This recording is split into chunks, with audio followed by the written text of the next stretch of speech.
Hello everyone. Class 6 का chapter 7 हमने कल खत्म किया था। आज हम करने वाले हैं क्लास 6 का chapter 8, body movement in human. बिल्कुल शांत होकर बैठिए तथा अपने शरीर में जो होने वाली मूवमेंट है, गतियां हैं, उसको अनुभव कीजिए। आप समय समय पर अपनी जो आई को ब्लिंक करते हैं, पलके झपकाते हैं, या फिर आप सांस लेते हो, या फिर अपने बॉडी में होने वाली कई तरह के मूवमेंट है जिसको ऑब्जर्व कीजिए, तो आपको पता चलेगा हमारी बॉडी जो है वो अपने आप में ही कई तरह की मूवमेंट हमारी बॉडी में होती रहती है। इन मूवमेंट को महसूस करने की कोशिश कीजिए और समझने की कोशिश कीजिए ये बॉडी मूवमेंट हमारे शरीर में कैसे होते हैं।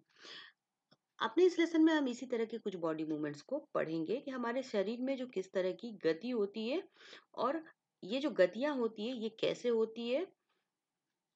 तो चलिए लेसन को शुरू करते हैं। पहले हम बॉडी मूवमेंट इन ह्यूमन में जो मेन फंक्शन है, कुछ मेन फंक्शंस को समझते हैं। तो यहाँ पर जो मेन फंक्शन है ये है बोन्स एंड देयर फंक्शन। तो एक एक करके हम सारे टॉपिक्स को समझेंगे। पहला है हमारा बोन्स और उसके फंक्शंस को जानेंगे। तो हमारे शरीर में जो बोन्स होते हैं, जो हड्डियां होती है, उसके क्या फंक्शन होते हैं। So bone are rigid organ that constitute part of the endoskeleton of vertebrates consist of calcium. So bone जो होती है वो रिजिड ऑर्गन होती है जो कंस्टिट्यूट कर पार्ट है हमारे एंडोस्केलेटन, जितने भी वर्टिब्रेट्स होते हैं।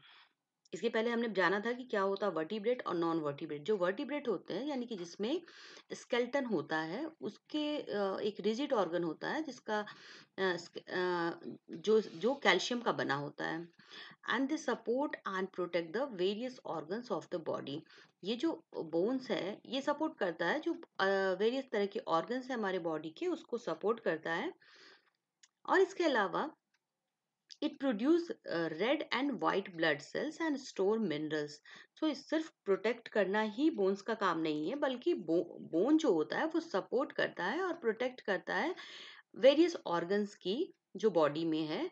और ये प्रोड्यूस करता है रेड और वाइट ब्लड सेल यानी आरबीसी और डब्ल्यूबीसी, और इसको प्रोड्यूस करता है सेल में। और जो मिनरल्स होते हैं उन्हें भी स्टोर करने का काम कौन करता है, ये बोन ही करता है।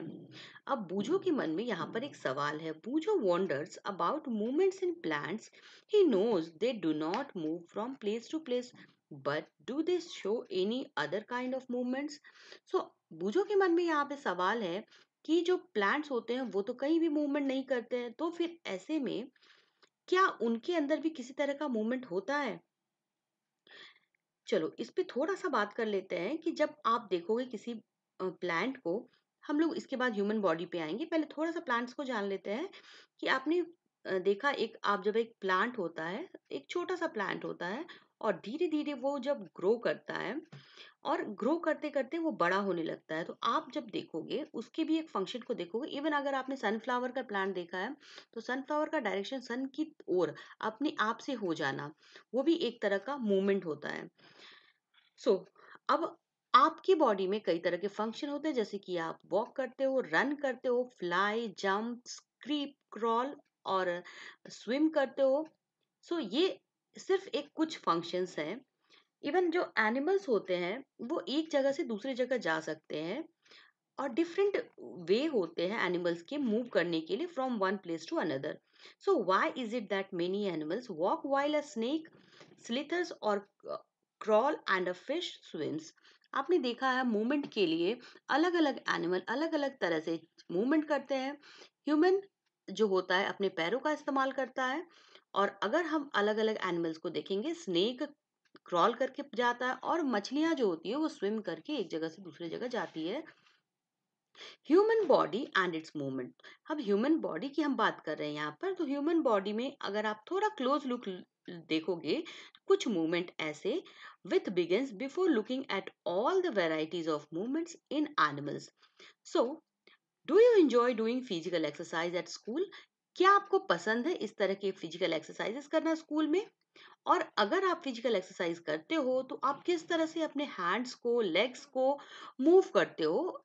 डिफरेंट डिफरेंट जब एक्सरसाइज होते हैं तो डिफरेंट डिफरेंट तरह से आप मूवमेंट करते हो अपने बॉडी को। चलो समझते हैं यहाँ पे कुछ ऐसे मूवमेंट्स को हमारे बॉडी के को जो कैपेबल है bowl an imaginary ball at an imaginary wicket. So how did you move your arm? Suppose करो कि आपके हाथ में एक बॉल है, सामने एक मान लो कि एक विकेट है। अब आप हाथ को, बॉल को किस तरह से घुमाते हो, अपने जो आर्म्स हैं उसको किस तरह से आप रोटेट करते हो शोल्डर को इन सर्कुलर मूवमेंट में। अब यहाँ पर क्या आपके जो शोल्डर हैं वो मूव कर रहे हैं सर्कुलर मोशन में? नीचे बैठ जाओ और रोटेट करो अपने पैरों को और अपने हिप्स को। बेंड करो अपने आर्म को, एल्बोज को and leg at the knee. So जब आप ऐसा करोगे या फिर अपने शोल्डर को अपने फिंगर्स के से टच करो, which part of your arm did you bend? So straighten your arms and try to bend it downwards. Are you able to do it? So अलग अलग पार्ट्स को अगर आप बेंड करोगे तो अलग अलग तरह से देखोगे अपने बॉडी के मूवमेंट को।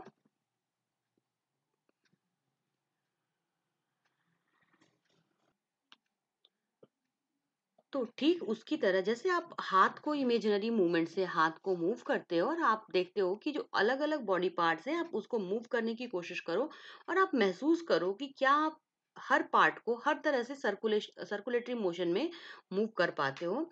आप देखोगे कि आपके जो आर्म हैं, जब आप हाथों को जब एक्सरसाइज के टाइम में जब हाथों को घुमाते हो तो आप वहां पर उसे सर्कुलेटरी मोशन में मूव कर पाते हो, जबकि अपने एल्बो जो है उसको हर डायरेक्शन में आप मूव नहीं कर पाते। इवन आप अपने जो नेक है उसको आप जो है ना पूरे डायरेक्शन में सर्कुलेशन में मूव नहीं करा सकते हो। तो ऐसे ही बॉडी के हर पार्ट को आप अपने मूव करो। और यहाँ पर एक आपके एनसीईआरटी टेक्स्ट बुक में एक चार्ट दी गई है जिसको देखो और उसको फिल इन द ब्लैंक्स को भरो कि उसमें अलग अलग बॉडी पार्ट्स को आप किस तरह से मूव कर पाते हो। सो यहाँ पर हमने देखा कि जो बोन्स होते हैं वो प्रोवाइड करते हैं एक framework to keep the body supported. So सिर्फ बॉडी को ये प्रोटेक्ट ही नहीं करते बल्कि ये प्रोड्यूस करते हैं रेड और वाइट ब्लड सेल्स और स्टोर करते हैं मिनरल्स को, प्रोटेक्शन करते हैं बोन्स की और सर्व करते हैं प्रोटेक्ट इंटरनल ऑर्गन्स को भी प्रोटेक्ट करते हैं। जैसे कि स्कल के जो है प्रोटेक्ट करता है हमारे ब्रेन को, रिब प्रोटेक्ट करता है हमारे हार्ट को और इस तरह से लंग्स को। बोन प्रोवाइड करता है एक frame to keep the body supported. Now come to the types of joint. तो जॉइंट कितने तरह की होती है? तो जॉइंट दो तरह की होती है, एक होती है मूवेबल जॉइंट, दूसरा है इमूवेबल जॉइंट। यानी कि मूवेबल जॉइंट जो होता है जिसे आप मूव कर सकते हो और इमूवेबल यानी कि जो मूव नहीं होते हैं। तो चलो दोनों जॉइंट को हम एक बार पढ़ लेते हैं। और मूवेबल जॉइंट फर्दर फोर अलग अलग पार्ट में क्लासिफाइड होती है। मूवेबल जॉइंट्स में पहला होता है hinge joint, pivot joint, gliding joint and ball and socket joint. जबकि इमूवेबल जॉइंट में एक ही टाइप होता है जो कि होता है फिक्स जॉइंट। नाउ एक एक करके हम इस जॉइंट्स के टाइप और देखेंगे कि बॉल एंड सॉकेट जॉइंट क्या होता है। बॉल एंड सॉकेट जॉइंट जो होता है, ball and socket joint, ball and socket joint जो होता है वो स्पेरोइडल जॉइंट है। एक जॉइंट जिसमें क्या होता है, बॉल शेप्ड सरफेस होता है, one rounded bones fit into the cup like depression on another bone. जैसा कि आप इस डायग्राम में देख रहे हो कि ये जो स्ट्रक्चर है एक एक्सरे डायग्राम है। तो ये जो एक कप जैसी स्ट्रक्चर है उसके अंदर ये कप के अंदर ये फिट आ जाता है और इस तरह से ये जो जॉइंट बनता है उसे हम बॉल जॉइंट कहते हैं। And these are found in, ये जॉइंट होते कहाँ पर है बॉल एंड सॉकेट जॉइंट? तो हमारे जो फ्यूमर में और इसके कप लाइक एसिटाबलम जो सॉकेट होता है, जो फीमर होता है उसे बॉल कहते हैं और जो सॉकेट होता है उसे एसिटाबलम कहा जाता है of the pelvis. And in the glenumeral joint of the shoulder where the founded head to humerus ball rest in the cup like glenoid fossa यानी कि socket of shoulder blade। अगला है हिंज जॉइंट। हिंज जॉइंट क्या होता है? Hinge joint जो होता है उसे कहा जाता है ginglymus. Ginglymus is a bone joint in which क्या होता है कि articular surface are moulded to each other in such a manner as to permit motion only in one plane। तो यहाँ पर जो मूवमेंट, जैसे कि आपने बॉल और सॉकेट जॉइंट में देखा कि आप हर डायरेक्शन में उसे मूव कर पा रहे थे, लेकिन हिंज जॉइंट जो है सिर्फ एक डायरेक्शन में ही वो परमिट करता है मूवमेंट को। अब ये जॉइंट कहाँ पर होते हैं हमारी बॉडी में, तो ये जो एग्जाम्पल है इस जॉइंट के, तो अगर आप देखोगे अपनी बॉडी के कुछ पार्ट जो कि एक ही डायरेक्शन में मूव होते हैं, जिसे कि हम कहते हैं example of gingimus are the interphalangeal joints and the joint between humerus and ulna। तो यहाँ नी जॉइंट्स जैसे कि आपके घुटने होते हैं और आपके एंकल्स होते हैं, ये एक लेस टिपिकल है and they allow slight degree of rotation or side to side movement in certain position of the limb।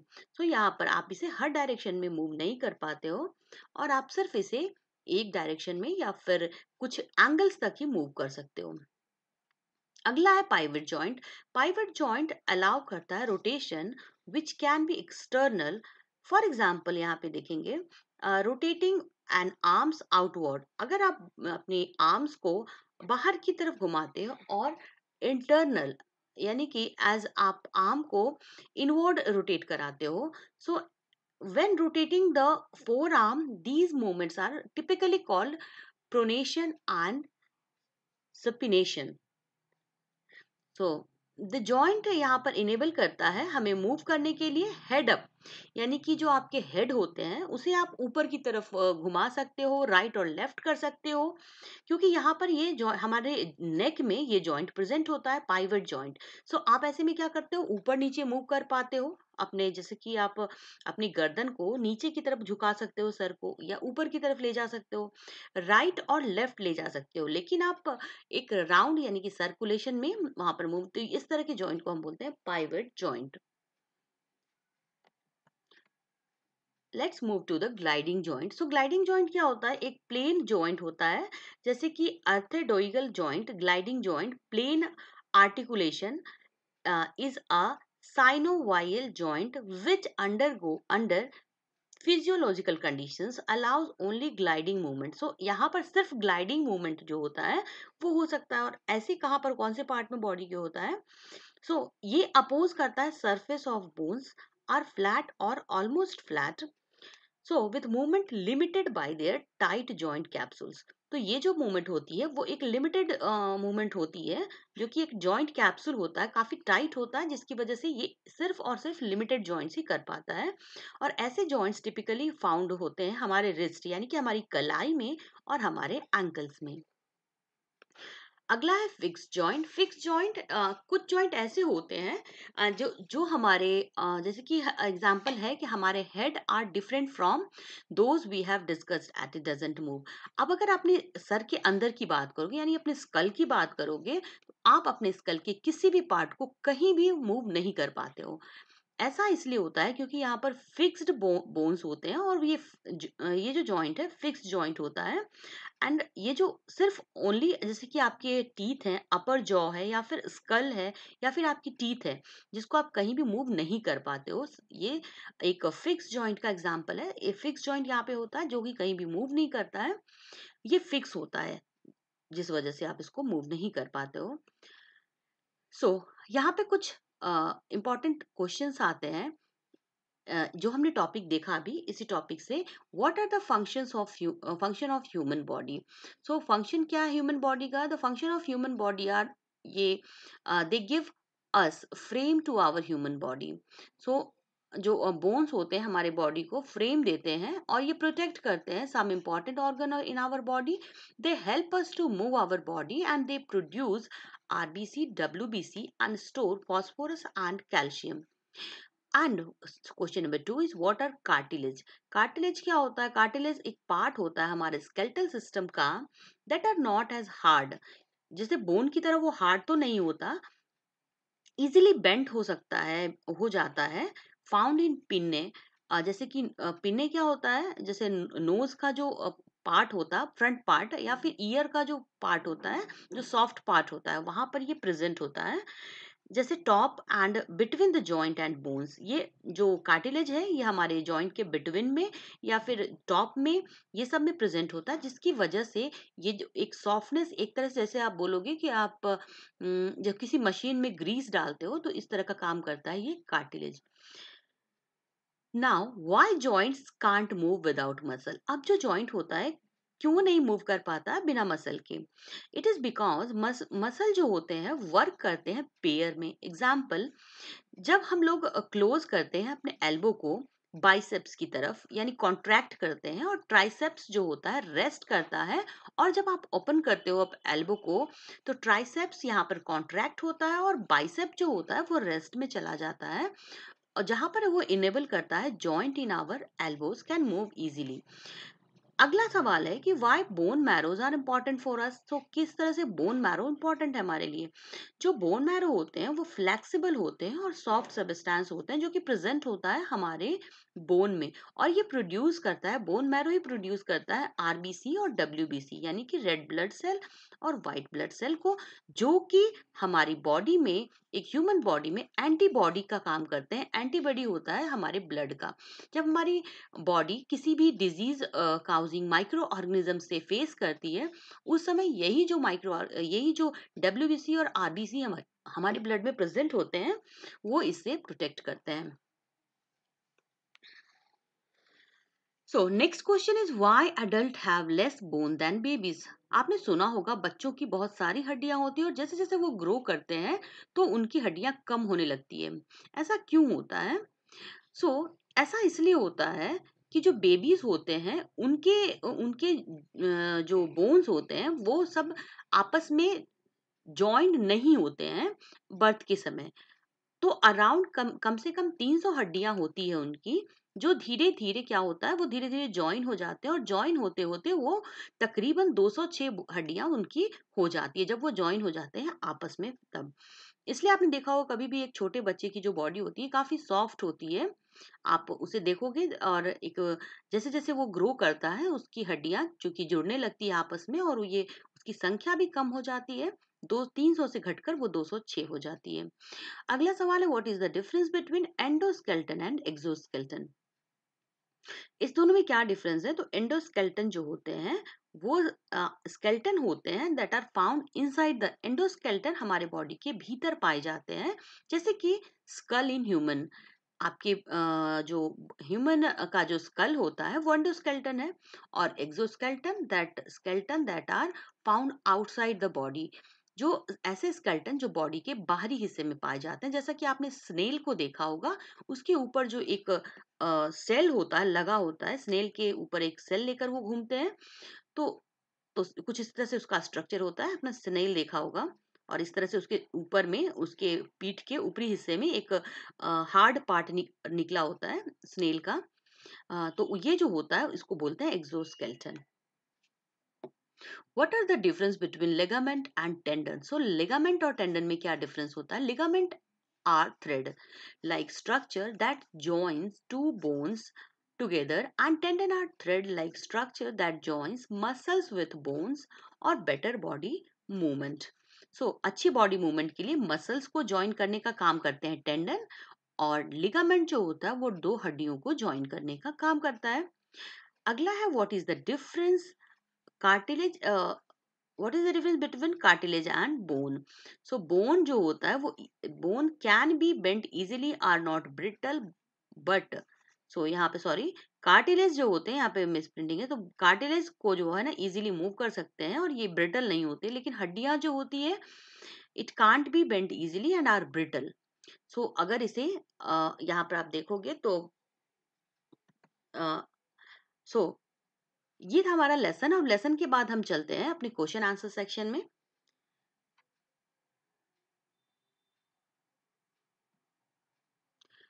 So here question answers देख लेते हैं इस लेसन के। पहला है यहाँ पे एनसीईआरटी टेक्स्ट बुक से हमारा जो फिल इन द ब्लैंक्स है हम उसको फिल करेंगे। तो फिल इन द ब्लैंक्स में आप देखते हैं यहाँ पे क्या है क्वेश्चन। तो पहला है कि